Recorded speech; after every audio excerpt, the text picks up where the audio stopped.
आगमशालिनाम अभ्यस्तकर्मणां भद्रम भद्रम भद्राविलासनम. हे वाग्भटांचं हे प्रसिद्ध प्रार्थना आहे. त्यांनी जगाच्या कल्याणासाठी ही प्रार्थना केलेली आहे. वैद्यांच्या विषयाम साधुवृत्ताना सरळ मार्गाने वागणारे जे वैद्य आहेत त्यांचं कल्याण होतं. विषयाम साधुवृत्ताना भद्रम आगमशाली, आपल्या शास्त्रावरती दृढ विश्वास ठेवणारे जे आहेत त्या वैद्यांचं कल्याण होतं. भद्रम आगमशालिनाम अभ्यस्तकर्मणाम भद्रम, जे नेहमी कल्याणकारक अशा गोष्टींचा अभ्यास करत असतात त्या सर्वांचं कल्याण होतं असं या श्लोकात वाग्भटांनी दिलेलं आहे. आजचा आपला जो विषय आहे तो गमतीशीर विषय मी सांगितला होता. सूक्ष्मो माम स्थूलम प्रतिगमय. तिकडे सूत्र आहे काय उपदेशरात,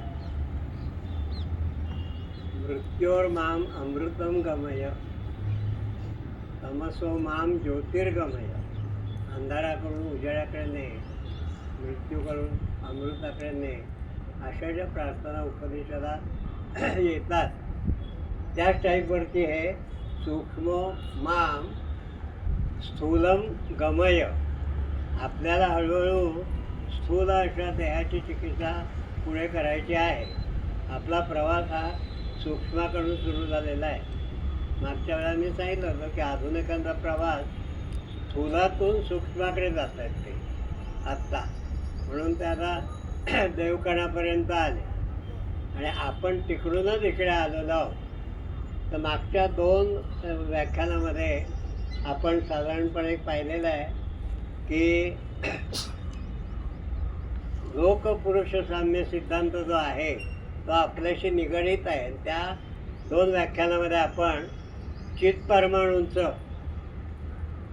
पांचभौतिकत्व कसं आहे हा एक भाग पाहिला होता आणि चित्परमाणूंचं जीवनचक्र कसं आहे. 5 मुद्दे मी दिले होते. हेतू, वृद्धी, उपप्लव, अशा प्रकारे 5 मुद्दे मी दिले होते तुम्हाला. तर त्यानंतर आता हा पुढचा जो भाग सुरू होतो आहे की माणसाच्या उत्पत्तीपासून सुरुवात होणार आहे. हा सूक्ष्म भागच आहे, स्त्रीबीज आणि पुरुषबीज. परंतु हा इथे चार्ट लिहायचं कारण असं आहे की लोकपुरुष साम्य जे आहे, सृष्टीचा व्यवहार, सृष्टीमधले जे नियम आणि आपण माणूस. आत्ता आपण वैद्यकशास्त्र माणसाबद्दल विचार करतो आहे म्हणून माणूस, नाहीतर कोणताही सजीव घेतलात ज्याला पुरुष असंच म्हणतात, सचेतन शरीर असं म्हटलं जातं. माणसाबद्दल आपण विचार करतो आहोत आणि तो आपल्याला पुढे करायचा आहे चिकित्सेपर्यंत. तर तिथे तुम्ही जर बघितलं तर पुरुष बीज, स्त्री बीज यांचं साधारण एक आकलन केलं तर तुम्हाला इथे मुळातला धर्म दिसेल. प्रकृती आणि पुरुष. प्रकृती विश्वाची ठेवण. आजच्या मी सांगितलं होतं सुश्रुतांनी दिलेलं आहे. स्वभावम ईश्वरम कालम यदृच्छा नियतीम तथा परिणामं च मन्यन्ते प्रकृतीम पृथुदर्शिना. वेगवेगळ्या तत्त्वज्ञानी लोकांचे 6 गट होते आणि त्यांनी आपापल्या पद्धतीप्रमाणे प्रकृतीचं परीक्षण केलं. म्हणून हिंदीमध्ये असं पद्धत आहे की संबंध हे सृष्ट विश्वा चाललेलं आहे जे या नियमाने, त्याला प्रकृती असं म्हणतात. आणि पुरुष म्हणजे त्याच्यामागचं चैतन्य. आज आता स्त्री बीज आणि पुरुष बीज याचाही थोडासा विचार आपण केला तर आपल्याला थोडासा या पद्धतीनेच विचार दिसतो. एका आणि बहवा. जेव्हा पुरुष बीजाचा विचार करतात तेव्हा त्याची संख्या असंख्य दिलेली आहे. रिपोर्टमध्ये ती येते आणि आपण पाहतो इतकी संख्या.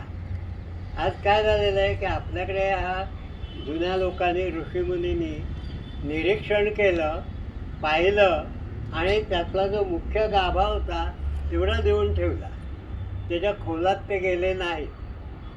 का गेले नाहीत तर तो भाग इतका प्रचंड क्लिष्ट आहे इथे तुम्हाला पुढे आयुर्वेदामध्ये अशी काही सूत्र पण दिसतील की आयुर्वेद हा शिकण्यासाठी असा दुर्भेद सांगितलेला आहे. त्याचं जाणून घेणंच कठीण जातो. असा सहजासहजी बुद्धी जर व्यवस्थित नीट लावली तरच आयुर्वेद कळेल, नाही तर कळत नाही. त्यामुळे आपले प्राचीन ऋषी मुनी जे काय आहेत ते ह्याच्यामध्ये सविस्तर वर्णनात गेलेलं आहे. आधुनिकांना ती गरज भासली कारण पुढच्या लोकांसाठी, म्हणून मग ग्रेज ॲनाटॉमी एवढी जाड झाली. आमच्या वेळेला आम्ही जेव्हा शिकवायला तेव्हा एवढा ठोकळा होता तो.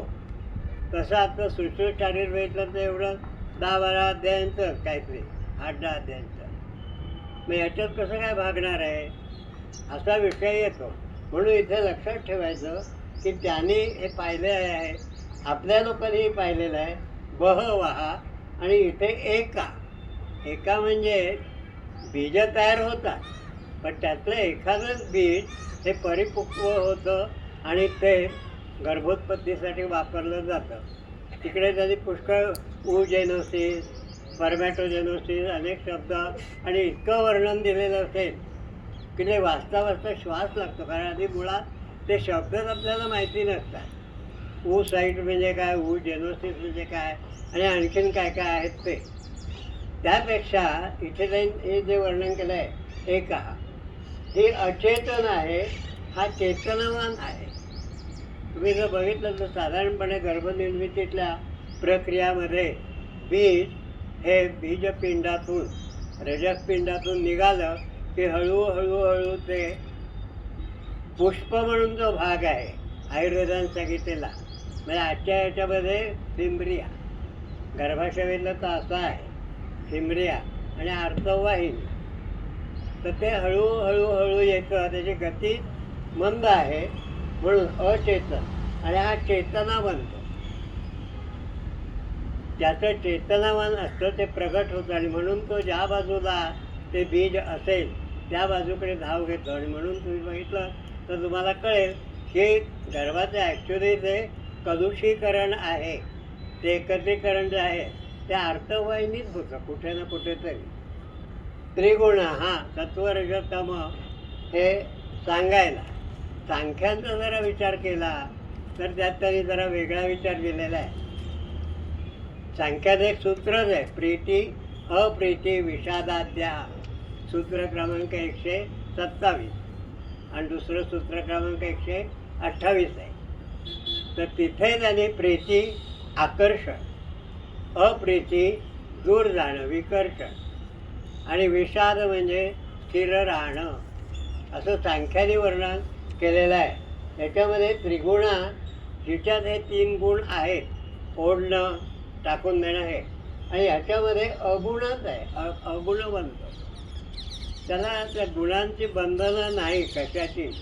असं बीजधर्मिणी जी गोष्ट तयार करायची आहे त्याचं बीज स्वरूप जे आहे ते या ठिकाणी वर्णन केलेलं आहे. आपण जेव्हा बघतो तर बीजाची छान व्याख्या दिली आहे त्यांनी, बरं का. ती बीज व्याख्या अशी आहे, बीज हा गुणसमुच्चय. काय सुंदर व्याख्या असतात बघा कशी आपल्याकडे. रेफरन्स आहे शारीरस्थान जो आहे ते आणि त्यातले गर्भाचे आहेत ते. तर तिथे त्यांनी गुणसमुच्चय, आज तरी हे काय ते सांगतात ना की रंगसूत्र आहे, क्रोमोसोम आहे, गुणसूत्र, ते त्यांचं जास्त डिटेल वर्णन येतं. आता एवढं वर्णन करून चिकित्सा ते करू शकत नाही कुठल्या एका भागापर्यंत. आता उदाहरणार्थ तुम्ही जर बघितलं, हा इथे अबीज धर्म दिलेला आहे, त्याच्यामध्ये स्वतःहून कार्य करणं, निर्मिती करणं हा धर्म नाही. तो निर्मितीला प्रोत्साहन देतो इथे. आणि इथे बीजधर्मी तिच्यामध्ये तो गुणसमुच्चय आहे प्रकृतीमध्ये मुळात. तो बीजामध्ये येतो, स्त्री बीजात. पुरुष बीजात हे आहे पण डॉमिनेट. तिकडे परमाणूंचं जेव्हा वर्णन तुम्ही वाचाल, सांख्यदर्शन किंवा वैशेषिक दर्शन किंवा नैयायिक ही जेव्हा तुम्ही चाळाल तेव्हा तिथे तुम्हाला एक छानपैकी दिसेल की सेंद्रिय द्रव्य आणि निरेंद्रिय द्रव्य म्हणजे काय. तर तिथे त्यांनी एक छान वर्णन केलेलं आहे, ज्या द्रव्यांमध्ये आत्मसंबंधी म्हणजे पुरुष संबंधी गुण आधिक्याने येतात ती द्रव्य सेंद्रिय असतात आणि ज्याच्यामध्ये प्रकृती संबंधी जास्तीत जास्त ह्याची अगदी कमी ती निरिंद्रिय असतात. मग आपण ज्ञानेश्वरांनी भिंत भिंत निरिंद्रिय आहे, पण मग चालले आज विज्ञानाने मानायचं का नाही? मानायचं. का मानायचं? तर ते जेव्हा ते योगी होते, तुम्ही आम्ही सामान्य लोकच आहोत, योगी असल्यामुळे त्यांनी आपलं आत्मतत्व चैतन्य त्या भिंतीच्या जे काही चैतन्य असेल थोडा अगदी अल्प प्रमाणात त्याच्याशी जोडल्यामुळे तो प्रवाह वाढला आणि ती घसरायला लागली. ज्ञानेश्वरी भिंत चालवली. का? बऱ्याच वेळा असे चमत्कार का करावे लागतात? तर अज्ञानी लोकांचं अज्ञान दूर करण्यासाठी. हा चमत्कार जो वाटतो पण ते एक प्रकारचं सुपर विज्ञानच असतं, अतिशय टॉपचं विज्ञान. आपल्याला असं कळत नाही. तुम्ही आता बघा ना, दोष धातू मला साधं सांगितलं, कुठे आम्हाला दोष धातू कळताय? दोष धातू म्हणजे काय पुढे धरायचं आम्ही डोळ्यापुढे? त्याचा पुढे येईल, मी जेव्हा सांगेन हळूहळू पुढे, तेव्हा दोष म्हणजे काय, डोळ्यासमोर काय घ्यायचं ते येईल पुढे. तर हा येते बीज धर्म. आता बीज निर्माण झालेला आहे, त्यामुळे त्या बीजातून काहीतरी निर्मिती होणार आहे, प्रसवधर्मिणी. त्यामुळे ती प्रसूत होते, देते, वाढवते एखादं. म्हणजे सगळं विश्व तिच्या प्रसवधर्मामुळे निर्माण झालेलं आहे. प्रकृतीच्या हा अप्रसव धर्म साक्षी. असं आज तुम्ही जर बघितलं तर संसारामध्ये स्त्री आणि पुरुष ही दोन्ही जे व्यक्तिमत्व आहेत ती तुम्हाला अशीच दिसते की पुरुष हा या लक्षणांकडे जातो बराचसा. म्हणजे आता इथे बघा, इथे अमध्यस्थ धर्मिणी म्हणजे मध्यस्थ नाही, तटस्थ नाही, अमध्यस्थ, सुख आणि दुःख इकडे झुकणारी असते ती, आणि इथे मध्यस्थ म्हणजे तटस्थ. असं तुम्ही बघा ना, संसार चालले कुठल्या तरी एका माणसाने कुठेतरी असं म्हटलेलं मला आठवतं आहे, वाचलेलं, की आज जगामध्ये म्हणजे कमीत कमी भारतापुरतं बोलायचं झालं तर बाकीच्या जगाचं माहिती नाही. त्याने लिहिलं होतं, भारत हा स्त्रियाच चालवतात, पुरुष चालवतच नाही, असं त्यानं लिहिलं होतं. आणि याचा अर्थ काय की पुरुष की स्त्री सांगेल तेवढं करायचं. बाजारात ही लिस्ट घेऊन या, हे आणली, काय करून ठेवली ते. आता ती त्याची व्यवस्था लावायची, ती ठेवायची, हे त्या पुरुषाला काही जमेल असं नाही. अमध्यस्थ धर्म, मला सुख पण नाही दुःखही नाही. तू म्हणाल म्हणून मी हे सामानाची यादी आणून ठेवली इथे, पण त्या आणलेल्या सामानाची जागा कुठे संसारात असेल तिथे ती ठेवलं, हे काम त्या स्त्रीला करावं लागतं. अमध्यस्थ म्हणजे सुख आणि दुःख हे तिच्या वाटेला, कारण ती त्रिगुण आहे, रजसत्व रजतम. म्हणून हेच धर्म स्त्रीबीज आणि पुरुष बीज याच्यामध्ये काही अंशाने येत राहतात. आणि म्हणून त्याच्यामध्ये जे धर्म आहेत स्त्रीबीज आणि पुरुष बीज हे याच टाईपचे धर्म आहेत. अशा रीतीने आपण या बीजांचा आत्ता प्राथमिक विचार करू शकतो.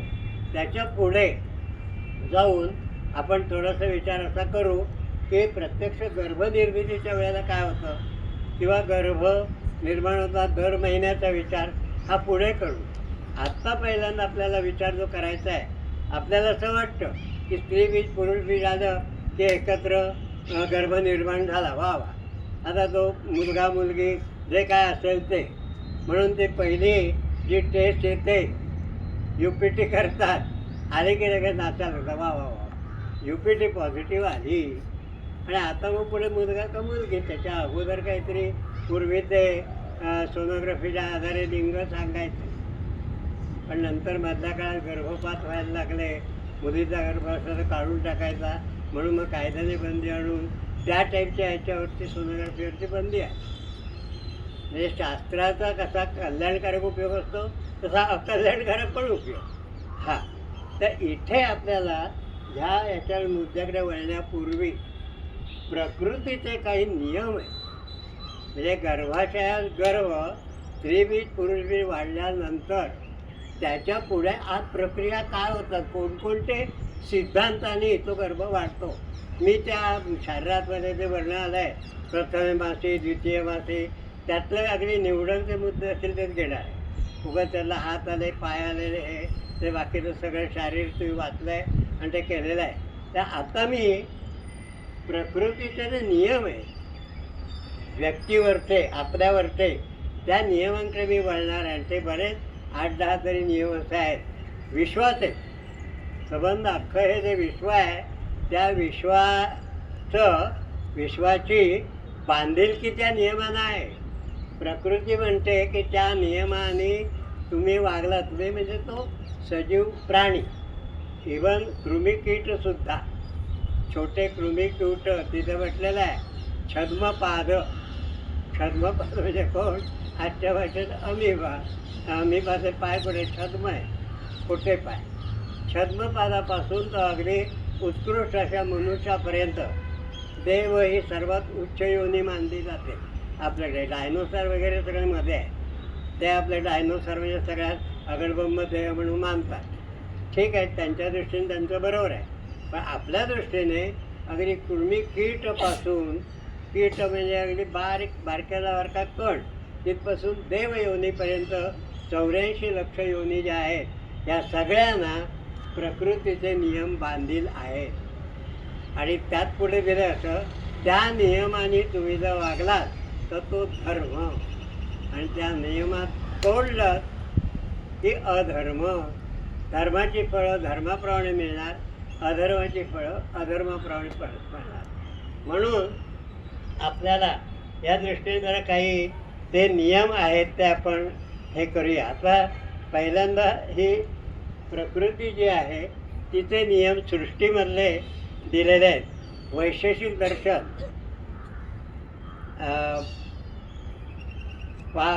दर्शन पाद क्रमांक 5, दुसरा अध्याय, पहिला श्लोक. हा रेफरन्स आहे. नोदन. नोदन म्हणजे सर्व दिशांनी दाब. ह्या पृथ्वीवरती, पृथ्वीचाही धरलं आहे आपण पृथ्वीवर राहतो म्हणून, पण या विश्वामध्ये एक सर्व प्रकाराने दाब दिलेला आहे. त्याच्यानंतर वैशेषिक दर्शन 6मध्ये, म्हणजे ते आता 5 आणि 2 कायम ठेवा. 6मध्ये पीडन म्हणजे सामान्य दाब. दाब हे आहेतच, काही दाब प्रगट होतील, काही दाब प्रगट होणार नाही. त्याच्यानंतर 6मध्ये पुढे दिलं आहे प्रपीडन. प्रपीडन म्हणजे तीव्र दाब. ह्या विश्वाचा आपल्यावरती आपल्याला जाणवत नाही तो, पण तीव्र दाब आहे, त्याला प्रपीडन म्हणायचं. मग त्याला आजच्या भाषेत ते काय म्हणतात? Normal pressure. NTP शब्द तुम्हाला गेलेला आहे, normal temperature and normal pressure. पण या बाकीच्या गोष्टी त्यांनी सांगितलेलं नाही आहे, ते तेवढंच सांगितलेलं आहे. पण इथे प्रपीडन तीव्र दाब. त्याच्यानंतर गुरुत्व. वैशेषिक दर्शन 5:2-3. गुरुत्व, गौरव प्रत्येक पदार्थाला, म्हणजे इव्हन हवा नाही अशी कल्पना करा आणि एखादा कण उडतोय हवे, म्हणजे तो त्याच्या स्वतःच्या ह्याने, तरी त्या ठिकाणी त्याला गुरुत्व येतं आणि तो खाली जातो. पृथ्वीकडे जाण्याची प्रवृत्ती किंवा शक्ती ती गुरुत्व आहे. त्याच्या उलट लघुत्व, हलकेपणा किंवा विरळत्व. हलकेपणा, विरळत्व, लाघव. आणि गुरुत्व, गुरुता, जडपणा, निबिडत्व. हलकेपणा काय केलं आहे? आकाशाकडे जाण्याची प्रवृत्ती. आकाश सगळ्यात लघु दिलं आहे आणि पृथ्वी सगळ्यात गुरु दिलं आहे.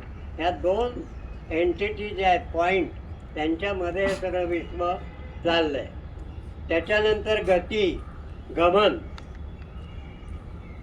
गती जी दिलेली आहे ती पदार्थ धर्म संग्रह प्रशस्त 5, तिथे हा रेफरन्स आलेला आहे गती. मग गतीचंही त्यांनी वर्णन केलेलं आहे की कसे एकदिक बहुदिक अशा गती. त्याच्यानंतर स्थितिस्थापकत्व, अवयव धर्म, स्थितिस्थापकत्व. हे सगळं पुढे गर्भामध्ये उपयोगी पडणार आहे. गर्भात ही विकृती का झाली, ते का झालं, हे सगळं ॲक्ट होतं आहे, हे आपल्याला डोक्यात ठेवायला लागेल. म्हणजे काय? मूल स्थित्यागमनम, आपल्या मूळ स्थितीला जाणं म्हणजे स्थितिस्थापकत्व. प्रेरणा, प्रेरणा, स्पंद किंवा कंप, ज्याला इंग्लिशमध्ये इम्पल्स असं म्हणतात, त्याचा धातू आहे स्पदी. आत्मनेपद प्रथम गट, स्पदी, स्पंदन अशा अर्थाने.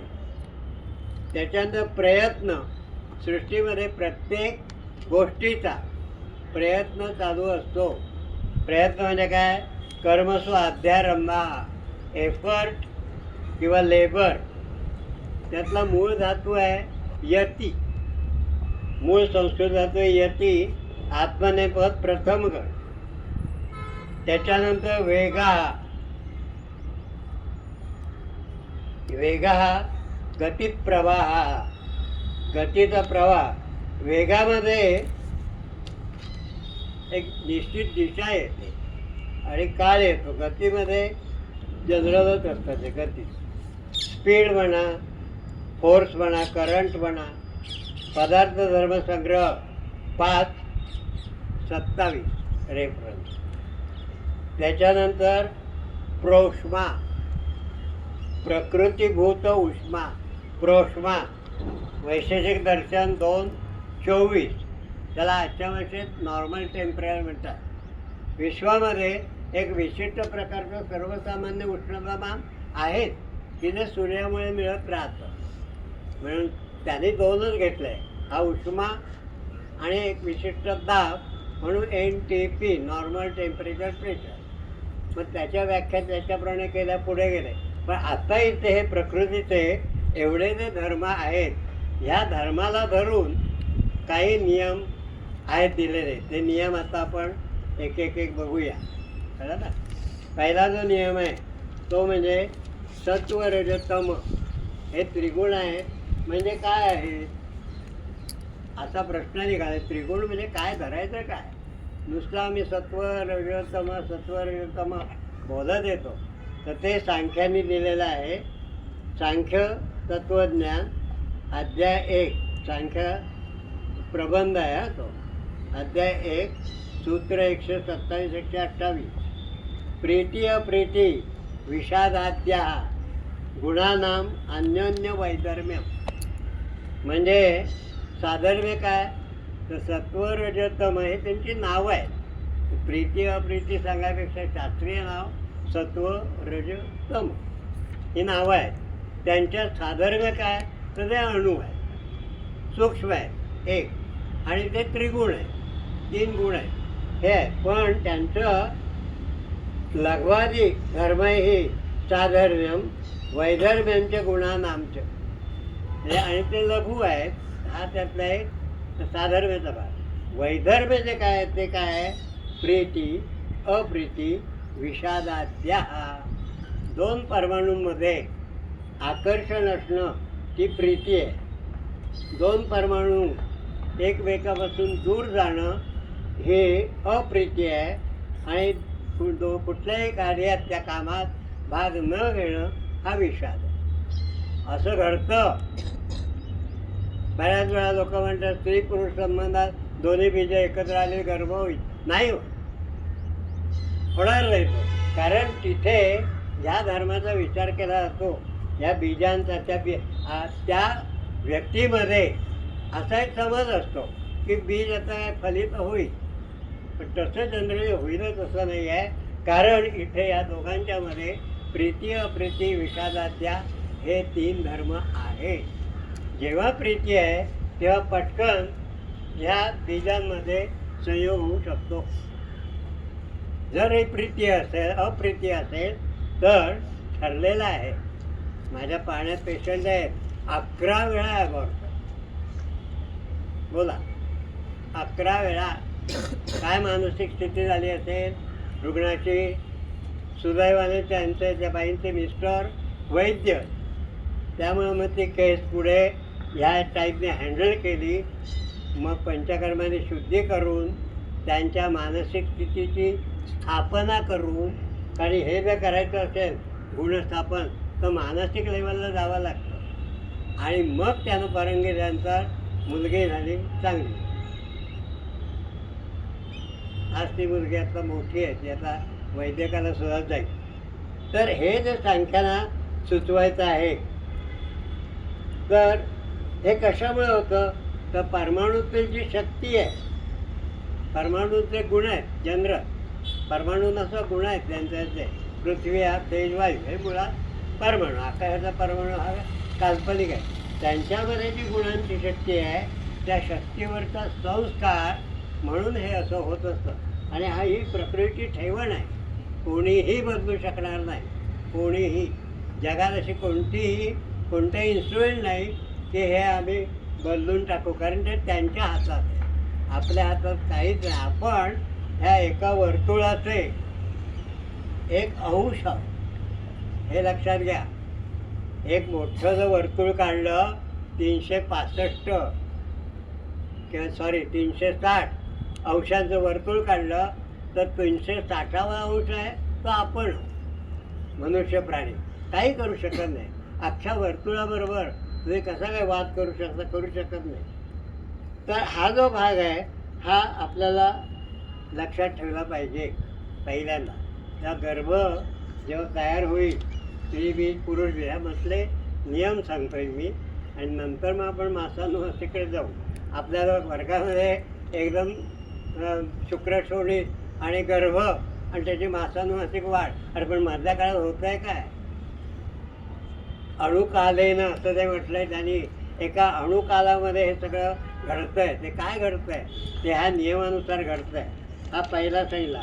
दुसरा नियम, तिथे जे आता उद्या इकडे ह्या गर्भ झाला, त्याचा माणूस झाला तयार, तर ह्याला नाव पडलं ही अस्थि धातू आहे, हा रक्त धातू आहे.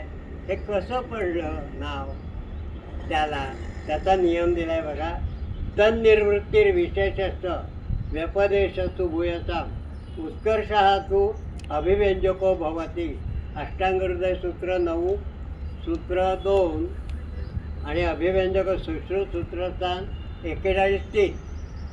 किती छान नियम दिलाय बघा. शरीरामध्ये जेव्हा ते परमाणू, चित परमाणू त्या बीजातनं जेव्हा काय देवाणघेवाण होईल, त्याच्यात आधिक्याचे जे असतील त्याच्याप्रमाणे उल्लेख केला जातो. पार्थिव असतील अधिक तर पृथ्वी प्रधान असतील, कारण पृथ्वीचं सगळे ते गुण काय गुरु खरं अमुक असतील ते जास्त दिसतं. हा नियम.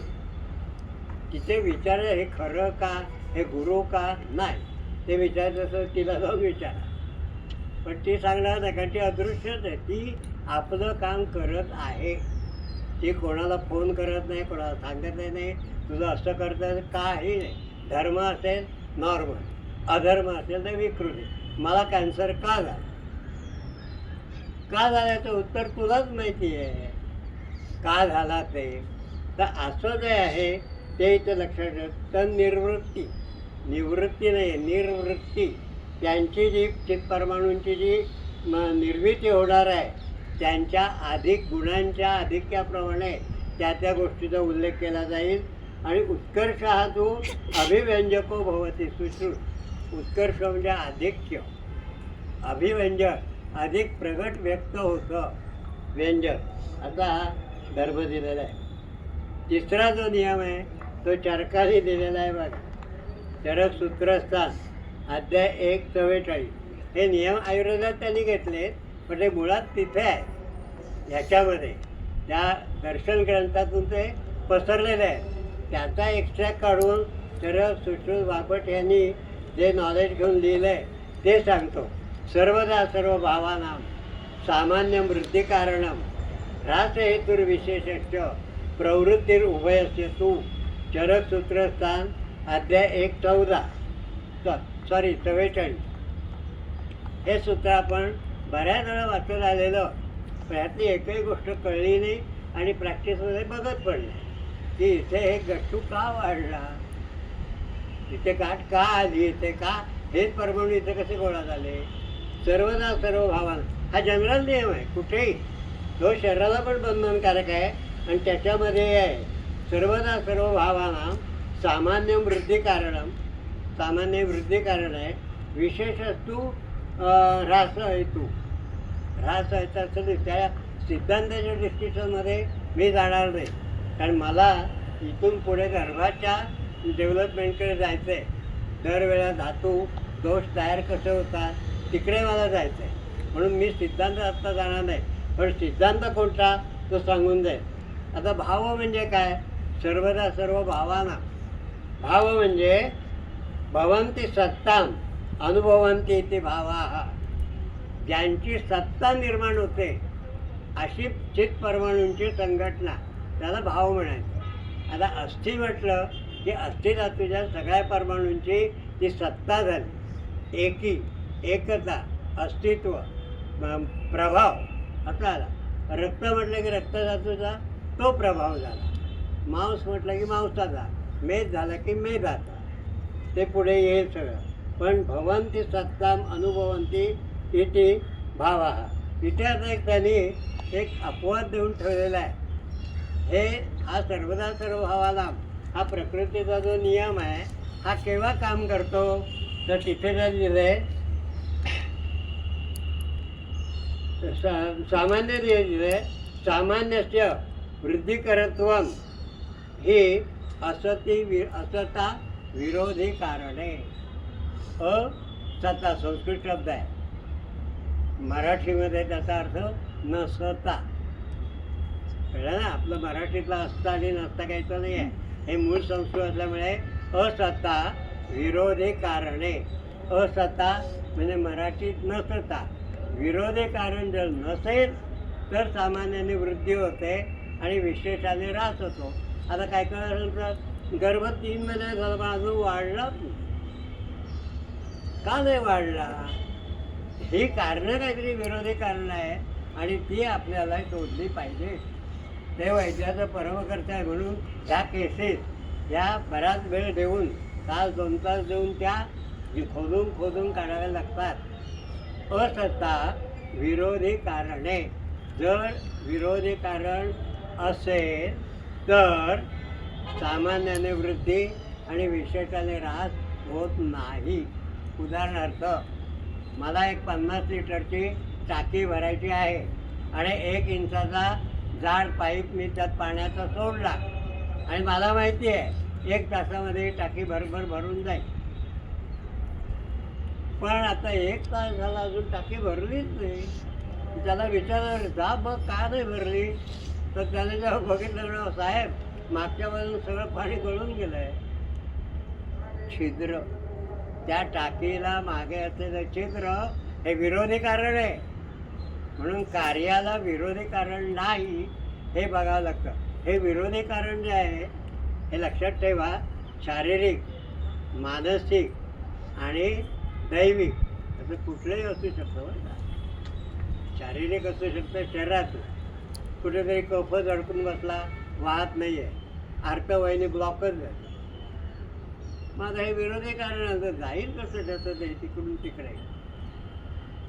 शारीरिक. मानसिक असतं, एखाद्या मनुष्याला पण शब्दांचा अडथळा करतो, तो जाऊ नका तिकडे, अडवला त्याला. आणि दैविक, पूर्वजन्मकृतम कर्म दैवशब्देन उच्यते. चरक शारीर्थाध्याय 1.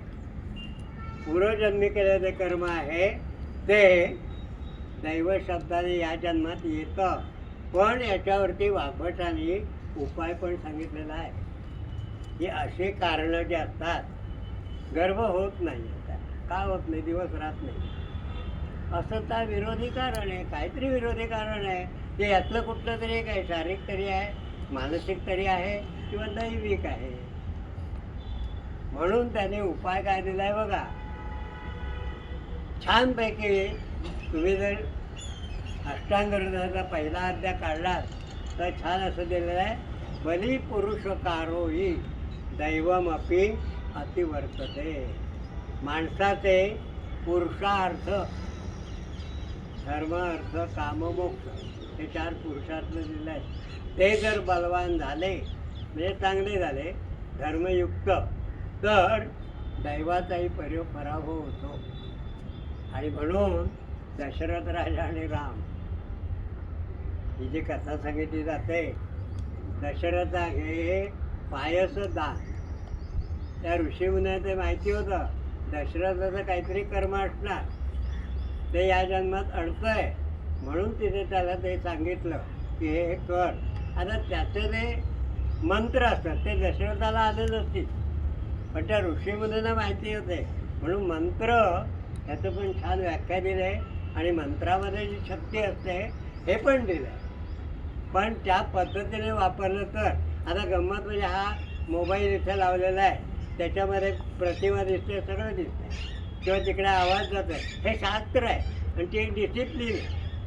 म्हणून हे होत आहे. याच्यात मी जर असं म्हटलं तर नाही, माझ्या खिशात बंद ठेवतो मोबाईल आणि दिसू दे का दिसतं का, तसं दिसतं, शास्त्र आहे ते.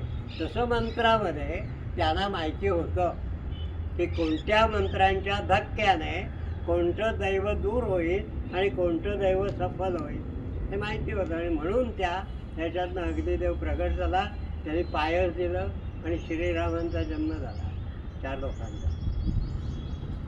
दैवसुद्धा दूर करता येतं हे भागवताने दिलेलं आहे. भले पुरुषकारो ही दैवम अपि अतिवर्तते. तर हा एक भाग येते मुद्दाम प्रकृतीच्या दृष्टीने लक्षात ठेवायचा आहे. आता पुढचा एक प्रकृतीचा नियम आहे, विरुद्ध गुण संदीपातेही भूयसाम अल्पम ही जीयते अवजीयते. चरक मीमांसा अध्याय सूत्र 14. आता बघा, चित परमाणू जे अधिक्याने आहेत आणि छोटे आहेत, काही छोटे असतात, काही बरेच असतात. संघटना, मोठी संघटना छोट्या संघटनेला जिंकते किंवा गप्प करते. हा नियमच आहे, बाहेर पण आहे, प्रकृतीमध्ये पण आहे आणि इकडे पण आहे. एखाद्या स्त्रीच्या शरीरात उष्णता खूप आहे, भयंकर उष्णता आहे, तापट आहे, गर्भ राहत नाही, कबूल आहे. उष्णता असलं, प्रकृती आहे, पित्त प्रकृती, पण इतकी कमालीची उष्णता. मग ही उष्णता त्या छोट्या उष्णतेला, तिकडे शहरात तुम्हाला गेलेलं आहे, आर्तव आग्नेयम सौम्यम शुक्रम. शुक्र सौम्य आहे, आर्तव आग्नेय आहे. तरीसुद्धा या बाईच्या शरीरातली जी उष्णता आहे खूप, ती त्याला विरोध करते. भूयसा अल्पमी जे हे लक्षात ठेवा. मुळात हा सिद्धांत जो आहे हा जनरल दिला आहे बरं का. मोठ्याकडून छोटा जिंकला जातो, मोठ्या उष्णतेकडून छोटे उष्णता पण जिंकली जाते. आणि म्हणून कधी कधी कुठे कुठे कोकणात किंवा तिकडे जर तुम्ही बघितलं तर काहीतरी इथे डोकं दुखत असलं की चुन्याचा लेप घालतात. त्याला विचारलं का रे, म्हणलं नाही, उष्णतेने उष्णता मारायची. आणि त्या मराठीतला वाक्य आहे, काट्याने काटा काढायचा. हो, खेळा रानातून चाललं आहे, काटावर गोल आहे, तर आता सुई कुठलं आणायची. दुसरा त्याला कडक काटा घ्यायचा, बसायचं आणि हलवून तो काटा काढायचा, काटाने काढा. हा सुद्धा एक सिद्धांतातला भाग असतो. मग त्या बाईनं विरेचन द्या, थंड करा. मगाशीच उदाहरण दिलं, 11 वेळा वरतो, भयंकर उष्णता. म्हणजे त्याने बायकोचं नाव फुजियामा ठेवलं नाही एवढं, ज्वालामुखी ठेवलं नाही एवढं, नाहीतर ते ठेवलं असतं अगोदर माहिती असतं तर हे लक्षात ठेवायला लागतं. उष्णता जी खूप वाढते ती सुद्धा छोट्याला जिंकते, सामावून घेते आपल्यामध्ये ते. आणि मग ते काम जे आहे ते होत नाही. व्यपदेश विरुद्ध गुणात संदीपातेही भूयसाम अल्पम अवजीयते. छोट्याला जिंकलं जातं. मग आता उष्णता खूप वाढले आणि कफाचे थोडेच कण आहे, तर ते भरपूर उष्णतेने कण कफालाही जिंकून टाकते. पण मग आता ही गोष्ट विकृत अवस्थेत होते. हे असं झालं तर, नाहीतर इकडे शारीराच्या बाबतीत त्यांनी असं दिलेलं आहे बरं का. परस्परोपकारात, परस्परानुग्रहात, परस्परानुप्रवेशाच, ते सूत्र येईल पुढे. या सूत्रानुसार चित्परमाणू मदत करून तो गर्भ उभा करायचा आहे या भावनेनेच जातात, म्हणून ते सूत्र आहे. परस्परोपकारात, परस्परानुग्रह, त्याचं डिटेल पुढे मी जेव्हा सांगेन तरी येईल. पण भूयसा अवजीयते. त्याच्यानंतरचा एक 6वा नियम आहे प्रकृतीचा, तो म्हणजे अवयव प्रभाव आणि समुदाय प्रभाव. वा वा, किती छान सांगितलं बघा. चरक मीमांसा अध्याय 1 सूत्र 10. आता इथे काय छान गंमत आली बरं का. कशी गंमत आली बघा की अवयव म्हणजे एखाद्या परमाणूचं सुद्धा प्राबल्य होऊ शकतं आणि एखाद्या समुदायाचं प्राबल्य होतं. शरीरातले अवयव जे आहेत ते पुढे येईल ते समुदायाने बनलेले आहेत चित परमाणूंच्या. पण काही ठिकाणी चित परमाणू स्वतंत्रपणे सुद्धा फिरत राहतात शरीरात असे एकटे एकटे. आता उदाहरण तुम्हाला गंमत देऊन सांगायची आली तर इकडे तुम्ही जर बघितलं तर तुम्हाला इकडे कळेल वैशेषिक आपण घेऊया. त्यांनी 5 कर्म सांगितलेले आहेत. उत्क्षेपण, अपक्षेपण, आकुंचन, प्रसारण आणि गमन.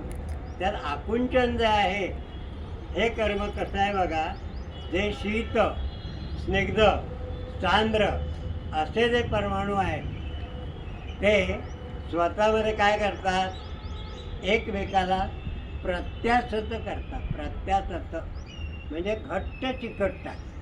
लहान मुलं आईला जशी घट्ट बिलकतात, आई जाऊ नको ऑफिस, धरून ठेवतात तिला अशी. मग आईला असं वाटतं की आता काय करायचं आहे, सोडत तर नाही आहे. प्रत्यासत्याचा अर्थ घट्ट चिकटणं, बरं का. प्रत्यासत होतात, खेटून बसतात. उदाहरणार्थ द्रवाचे परमाणू, आप परमाणू हे काय करतात, पृष्ठभागावरती जर ते बघितलं तर तुम्हाला कळेल एक प्रकारचा स्नेहबंध तयार करतात. त्याला इंग्लिशमध्ये सरफेस टेन्शन असा हा शब्द गेलेला आहे खरं म्हणजे. पण तो तेव्हा गेला जेव्हा केव्हा शिकलो तेव्हा. त्याचा पुढे काही संबंध आहे आम्हाला नाही माहीत. पण जेव्हा त्वचा तयार व्हायची गर्भाची तेव्हा आम्हाला या स्नेहबंधाचा उपयोग आहे. कळलं ना. इथे त्यांनी दिलं आहे. तर त्यात त्यांनी काय केलेलं आहे की ह्या स्नेहबंधामुळे काय होतं, पृष्ठीय स्नेहबंध असा तो नियम आहे. पृष्ठीय स्नेहबंध तेल, तूप, वसा, मेजूर पदार्थ हे जलात मिसळत नाही, जलामध्ये मिसळत नाही. त्याला कारण त्यांच्यातील स्नेहबंध. म्हणून तुम्ही बघा, अळवाचं पान घेतलं त्याच्यावर एक थेंब टाकला पाण्याचा, तसं मोत्यासारखं गोल होतं. चांदीचं एक तामण घ्या, त्याच्यात पाण्याचा एक थेंब टाका की जसं गोल दिसतं, सपाट नाही दिसत. त्याला कारण स्निग्ध हा गुण, त्याचा बंध, बॉन्ड किती इक्वल्स आहे, किती चांगलं केलं आहे बघा. बंध, स्नेहबंध आम्ही बघत नाही हे कुठं आहे, काय आहे ते. रसायनशास्त्रात वारी तराची परीक्षा दिली आहे, ती स्नेहबंधामुळे शक्य आहे. रसायनशास्त्रामध्ये काय करतात, पाणी ठेवा म्हणजे भस्म घ्या आणि ते हळू त्याच्या पृष्ठभागावर टाकायचं. जे हलके असतील कण तर ते ह्या स्नेहबंधावरती तरंगतात. आणि जर त्याला टोकं असतील तर स्नेहबंध तोडून ते तळाला जातात. मग सांगतात नाही अजून घोटायला हवं आहे, अजून भट्टी लावा, घोटा असं. किंवा पावसाळ्यामध्ये तुम्ही जर भेटत तळ्यावरनं काही षटपद असं चालत जातात कीटक, ते त्या स्नेहबंधामुळे चालत जातात. हा स्नेहबंध गर्भामध्ये 6 त्वचा तयार करतो. वा काय सुंदर. तिथे क्षीरसेव संतानिका ते पुढे डिटेल येईल, आत्ता त्यात जात नाही कारण मला सगळे नियम संपवायचे. काय नियमाने शरीरात तिथे घडतं आहे. आम्ही नुसतं गर्भ राहिला वावा बी झालं एकत्र झालं एवढ्यावर गप्प बसतो नाही. हा स्नेहबंध असा आवश्यक असतो तर त्वचा चांगली होईल गर्भाची. आणि नाहीतर आत्ता औषध द्यायला हवं आहे. नारळाचं पाणी प्या, काय नुसती गोरं होतात काय मुलं. त्या स्नेहबंधाची अपेक्षा आहे. स्नेहबंध हा नारळाच्या पाण्यातून चांगला मिळतो, ते पुढे येईल आपल्याला.